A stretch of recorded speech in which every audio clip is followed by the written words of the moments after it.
Almost a year ago, there was a phenomenon on YouTube. You might have been one of the 2.5 million hits to check out the Wigout girls, making one of the most infamous YouTube video hoaxes. Bride has massive hair wig out in 2007. Everyone thought it was real. Real or fake? I actually thought it was real. I would say it's fake. I thought it was fake. Well, with that part right there where she goes, ah, I believed it. So, is it fake or is it real? Yes, fake. Fake. Right, yeah. It's fake. But hold on, did you have a wig on or were you really cutting your hair? No wig, cut my hair. Turns out these 4 Canadian aspiring actors were hired by a director planning a promotion for Sunsilk Canada, the hair care company. We were approached to create something for 25-year-old girls and how people would react to that. Parts of the video were real though. No! Stop! Why are you holding your hand? Hold her hand! No, it's fine. Okay, everyone calm down. It's fine. Oh my God. It's okay. I wanted to have shorter hair anyway for a while. Oh my God. Oh my God. Stop. Wait. Relax. Just relax. Can you please just like go away? Can you just go away, you guys? Can you just go away? This YouTube video received hits from around the world and created a huge buzz. Even the renowned director, Norman Jewison, said he found the video hilarious and would give the actress involved a job in an instant. We sent out our reporter, Chelsea Conway, to sit down with Jessie Behan, one of the girls behind the viral video hit. It's 1 year later, and I'm sure all the fans of the infamous YouTube video who are watching this interview would just love to get caught up with your acting career. Could you take us to that day? We were hired as actresses, so in that respect, it was fake because we were acting it, but we used our real names. My sister wasn't getting married, but the situation was kind of thrown together in a hotel room downtown Toronto.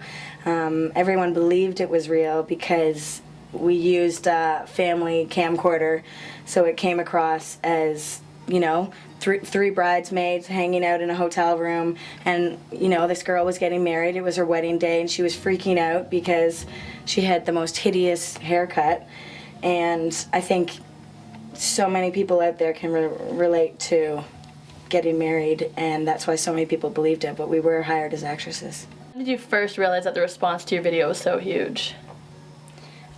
When Ryan Seacrest was talking about it in LA. Wow. He mentioned it a couple times in his show, and he has a radio show. I didn't hear about it, but I got back I was in Las Vegas, and I got back, and my sister said, Ryan Seacrest is talking about our show, and right after that, I think it went from like 500,000 to 1.5 million after he talked about it.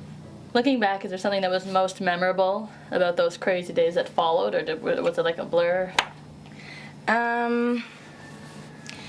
It went by so fast, and we couldn't take in any, like, we didn't sleep for 2 weeks because we didn't want it to just be like the 15 minutes of fame, and we're all actresses, and we thought this was our one opportunity, and we had all this attention, and how can we extend it and prolong it to more than just 15 minutes of fame.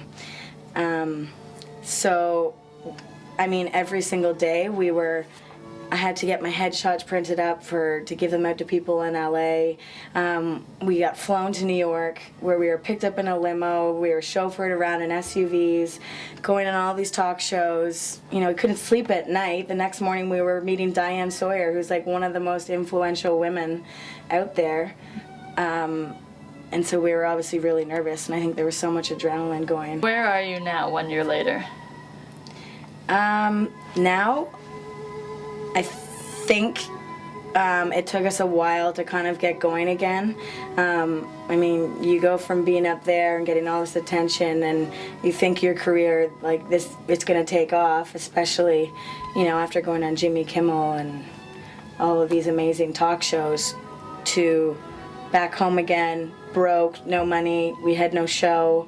But the main thing that we got out of it, I think, was everyone we met with in LA, all the producers, they were telling us, you need to create, because we don't have anything for you right now. And we didn't have a visa to stay in LA. So all through the summer, while we were not, if I was doing a play in the Fringe, but on the side we were auditioning, and we were also trying to come up with a TV show. It's called Four in a Bed. And it's about what it's actually like to be in your 20s now. It's about what it's actually like to be out of university, have no future, no money, and don't know what you're doing. nothing like this is on TV right now. Which we pitched in August at a pitch exhibition. And it's based off of the YouTube, what happened to us with the YouTube video and what happens when you get this 15 minutes of fame and then you have to go back to your regular lives. So you sort of touched on how it impacted your career.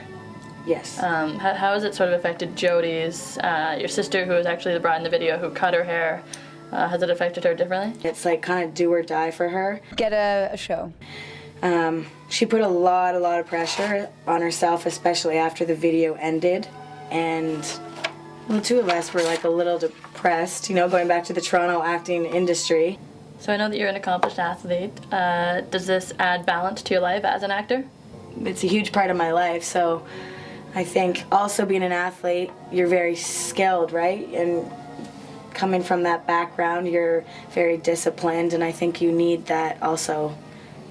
It translates with acting as well. You need to be disciplined, and you need to, you know, they're long hours on set, could be, you know, 13 to 16-hour days, so I guess being in good shape and in good health to be able to play certain roles. So as an actor, you go through rough times and you've been broke, and so what sustains the stream? What keeps it going, the passion?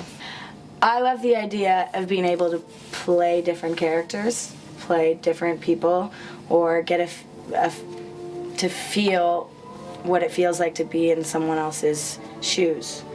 You know, it depends on what kind of film you're making, but I would like to do comedy, I guess, if it was TV, like a sitcom. Ideally, I would like to inspire people through my work. Yeah.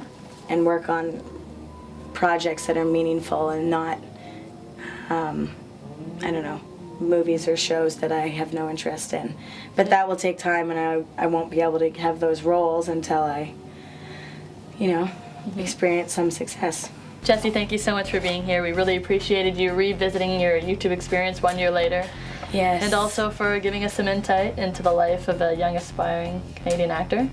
And good luck. I'll be following your career. Thanks, with great Chelsea. interest. The girls are all hoping this will lead to career opportunities for them in the future.